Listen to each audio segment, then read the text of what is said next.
Զանգեզուրի պղնձամոլիբդենային կոմբինատի գլխավոր տնօրենի առաջին տեղակալ Հայաստանի հանքարդյունաբերության և մետալուրգիայի ասոցիացիայի նախագահ Վարդան Ջանյան։ Հայաստան ունենալով հսկայական ներուժ, հանքարդյունաբերական, մենք չենք օգտագործում այդ ներուժը եւ ասում ենք փոքր երկիր ենք, փոքր չենք ու սահմանափակ չենք։ Այդ ամեն ինչ հնարավոր է, եթե մենք մեր մտածելակերպը փոխենք։ Արդյոք օրինակ Կանադան փոքր երկիր է, Կանադան ԱՄՆ-ի հետ համատած աննշան երկիր է, բայց աշխարհի ամենազարգացած երկրներից է եւ այդ զարգացման հիմքը եղել է հանքարդյունաբերությունը։ Փող բերող ոլորտներից առաջինը դա հանքարդյունաբերությունն է եւ այդ ներուժը, որ ունի հանքարդյունաբերությունը, միլիարդավոր դոլարներ պետական բյուջե բերել եւ այդ պետական գումարները ուղղել այսպիսի ռազմավարական ոլորտ, այդ կապը ակնհայտ է։ Առանց մետաղների ոչ մի տեխնոլոգիաներ ընդհանուր մինչև արհեստական բանականությունը անհնար է լինի, որովհետև այդ ամեն ինչի հիմքում մետաղներն են, առաջին հերթին պղինձը։ Հսկայական պահանջ ունենք քիմիկների, ինժեներների, մեխանիկների, իրանք կարող են վաղը գնան ռազմաարդյունաբերական ոլորտ եւ հեշտությամբ արդեն մասնակցեն ռազմաարդյունաբերության ոլորտի զարգացմանը։ Ձեր ընկերությունը զբաղվում է լեռնահանքային արդյունաբերությամբ եւ դուք մասնակցում եք Rise-ում ռազմաարդյունաբերությանը եւ պաշտպանությանը նվիրված պանելային քննարկմանը։ Ինչ կապ կա ձեր ոլորտի եւ ռազմաարդյունաբերության միջեւ։ Ձեր արտադրանքի կոնկրետ ինչն է օգտագործում ռազմաարդյունաբերության մեջ եւ ինչպես։ Բազմաշերտ է մեր հարաբերությունները ռազմաարդյունաբերության հետ եւ կապը։ Իրականում մենք չենք մասնակցում այս միջոցառման, այլ հովանավորում ենք։ Մենք գլխավոր հովանավորն ենք եւ դա ցույց է տալի, որ մեր լինելով Հայաստանի ամենախոշոր կազմակերպությունը, մենք չենք կարող անմասն լինել այսպիսի կարևորագույն ոլորտներից, որոնք ունեն ռազմավարական նշանակություն Հայաստանի համար, ինչպիսին է ռազմաարդյունաբերությունը, բարձր տեխնոլոգիաները, այսինքն առաջին մեր մասնակցությունը հենց այդ ձևաչափով է, իսկ ինչ կապ կա, կապը գլոբալ առումով այն է, որ մեր արդյունահանվող մետաղները, ապրանքները, դա պղինձը օրինակ մոլիբդենն են, որոնք կարևորագույն դեր ունեն ռազմաարդյունաբերության համար, բարձր տեխնոլոգիաների համար, ուղղակի առանց մեր արտադրության անհնար է բարձր տեխնոլոգիաները գոյություն ունենային։ Օրինակ նույն արհեստական բանականությունը, որ կարծես թե կապ չունի ընդհանրապես մետաղների հետ, պղնձի հետ, մոլիբդենի հետ, բայց ամբողջովին էլեկտրոնային համակարգեր են, որոնք առանց պղնձի ուղղակի չէին աշխատի։ Եվ այդ կապը միշտ եղել է, այսինքն տեխնոլոգիաները եւ մետաղները, հանքարդյունաբերությունը, մետալուրգիան դեռ հնուց, այսինքն դեռ բրոնզի դարից, պղնձի դարից, հետո երկաթի դարից այդ կապը եղել է անմիջական, այսինքն մի կողմից մենք ապահովել ենք այն մետաղները, այն հումքը, առանց որի այդ տեխնոլոգիաները չէին լինի, չէին զարգանա, մյուս կողմից էլ այդ տեխնոլոգիաների զարգացումը առաջացրել է պահանջարկ մեր մետաղների համար, այսինքն հիմա էլ երբ որ տեսնում ենք այն գերազանց ռեկորդային գները, որ ունենք հումքային շուկաներում, պղնձի համար ու մոլիբդենի համար, հիմնականում պայմանավորված են վերջին արհեստական բանականության զարգացումներով, այսինքն արհեստական բանականությունը ունի մեծ պահանջարկ հաշվարկային կենտրոնների եւ այդ հաշվարկային կենտրոնները մեծ պահանջարկ ունեն եւ անմիջական մետաղների սպառման եւ մյուս կողմից էներգիայի սպառման, իսկ էներգիայի սպառումը բերում է ել ավելի մեծ պահանջարկի մետաղների համար, այսինքն դա ուղղակիորեն այդ կապը, դա գլոբալ առումով մեր ոլորտների կապի մասին էր, իսկ Հայաստանում կոնկրետ այդ կապը ուղղակի չի, որովհետև մեր արտադրված արդյունահանված մետաղները ուղղակիորեն չեն կարող օգտագործվել բարձր տեխնոլոգիաներով, որովհետև մենք արտադրում ենք պղնձի կոնցենտրատ եւ մոլիբդենի կոնցենտրատ, որտեղ դեռ վերջնական ձևով չի պղինձը, այլ այդ հետագայում վերամշակվում է եւ դառնում է լարեր, էլեկտրոնային ինչ-որ համակարգեր, որոնք ներմուծվում են նորից Հայաստան եւ օգտագործվում են ոլորտում, իսկ Հայաստանում այդ կապը դեռ անուղղակի է, այսինքն անուղղակի կապ ես ինչ նկատի ունեմ, մեր ոլորտի գեներացրած շահույթները առաջացնում են մեծ պետական եկամուտներ, հարկերի ձևով, ռոյալթիների ձևով, որոնք պետությունը արդեն տարբեր ծրագրերով, աջակցության ծրագրերով ուղղում է այդ թվում ռազմավարական կարևորություն ունեցող այս ոլորտը։ Այսինքն մենք ապահովում ենք այն հնարավորությունը պետության համար, որ պետությունը զարգացնի այն ոլորտները, որոնք կարևոր են։ Դա շատ նման է, օրինակ Չինաստան ունի այդպիսի մոդել, հիմա աշխարհի ամենազարգացող եւ կարևորագույն տնտեսությունը դա Չինաստանի տնտեսությունն է եւ իրանց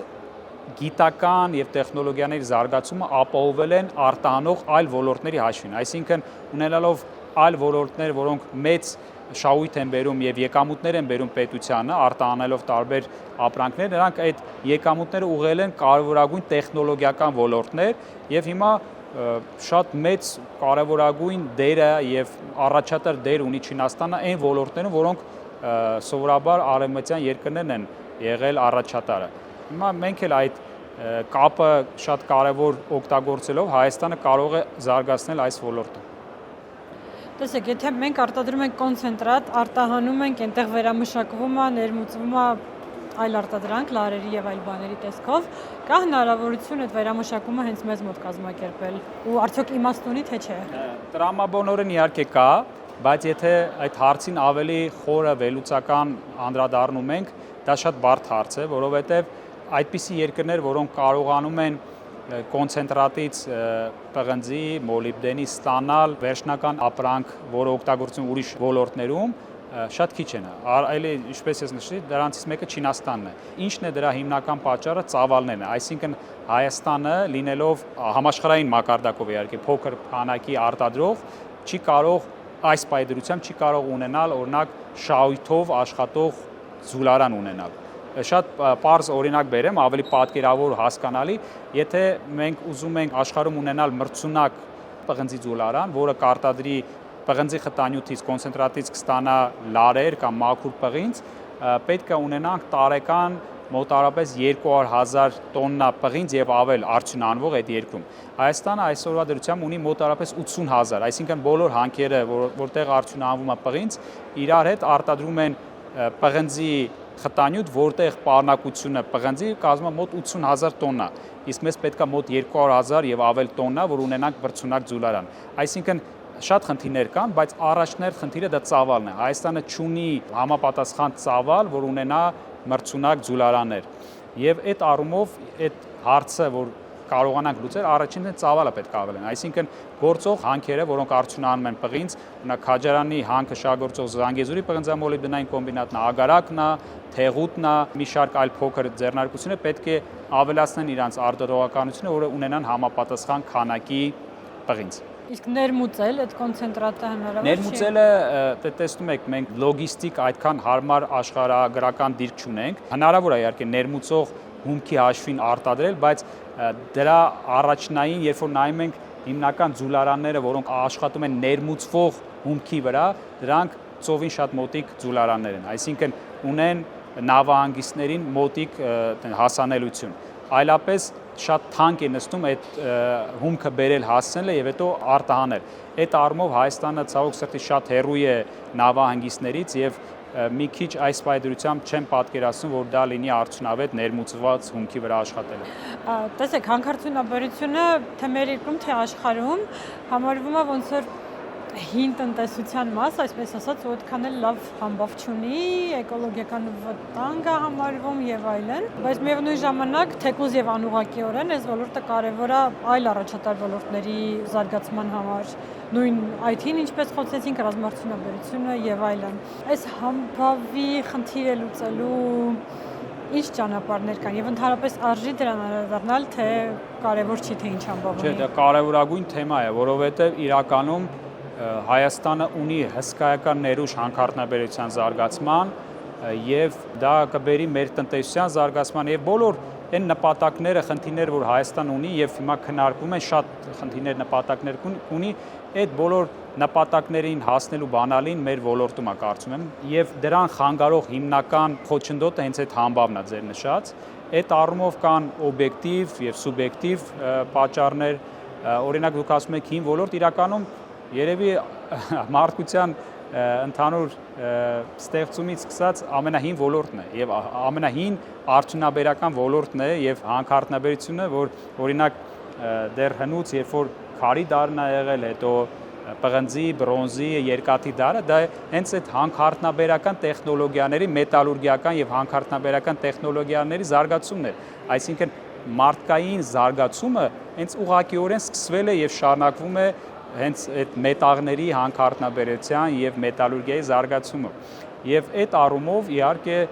հին ոլորտ է, բայց մյուս կողմից է նույնիսկ ամենանորարարական ամեն ինչ որ մենք ունենք մեր շրջապատում, նույնիսկ այս որ խոսում ենք ձեր այդ ձայնագրվում այդ ամբողջ այդ տեխնոլոգիան, այդ լույսը, որ հիմա վառված է, առանց հանքարդյունաբերության գոյություն չէր ունենա։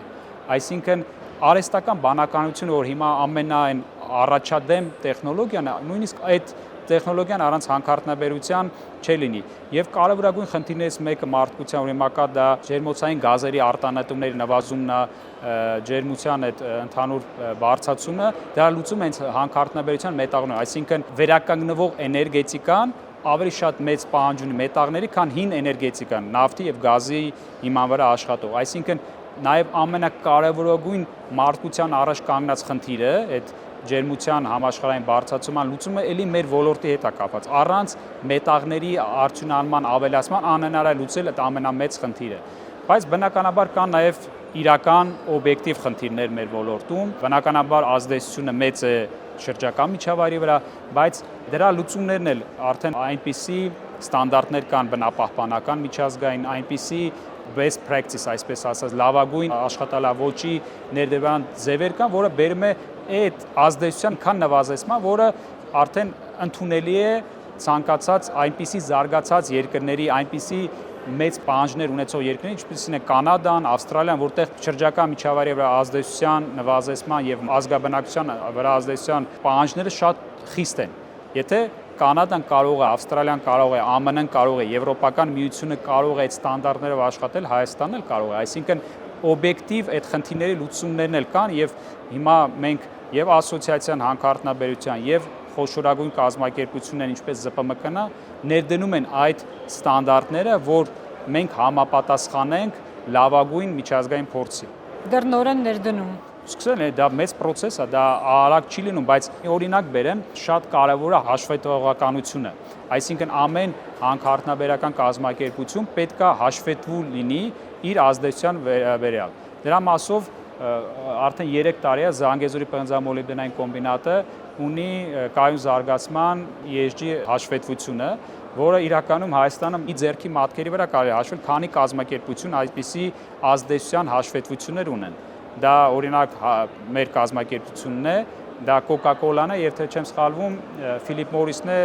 այսինքն 2-3, իսկ 2 նշված այդ կազմակերպությունը միջազգային կազմակերպություններ, որոնք ուղղակի իրանց ստեղ ներկայացությունները աշխատում են։ Իսկ ԶՊՄԿ-ն միակ հայկական, հենց բուն հայկական կազմակերպությունն է, որ ունի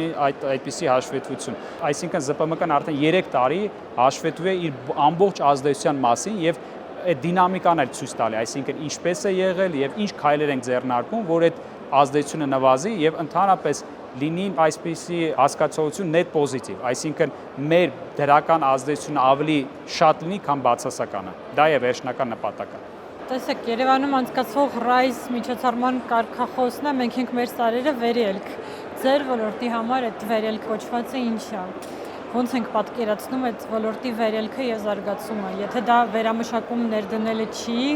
ապա ի՞նչն է, ուղղակի արտադրանքի ծավալը մեծացնելը։ Բնականաբար արտադրանքի ծավալը դա նույնպես նպատակ է։ Առանց դրա անհնար է, ինչպես նշեցի, նույն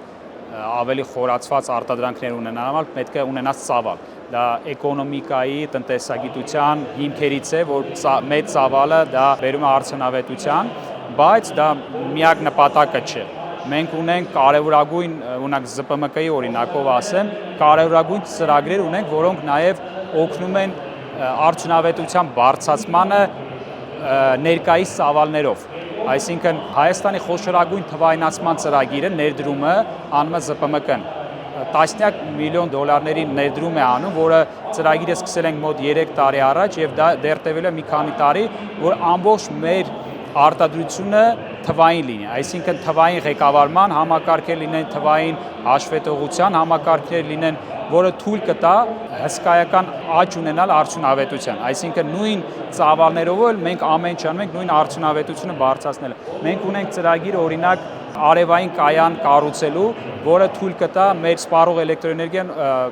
ստանալ վերականգնվող աղբյուրներից։ Ունենք մեծ ծրագիր վերազինման մեր արտադրության, որը նույնպես արտադրողականությունը կբարձրացնի։ Մենք ունենք ծրագիր, որով պետք է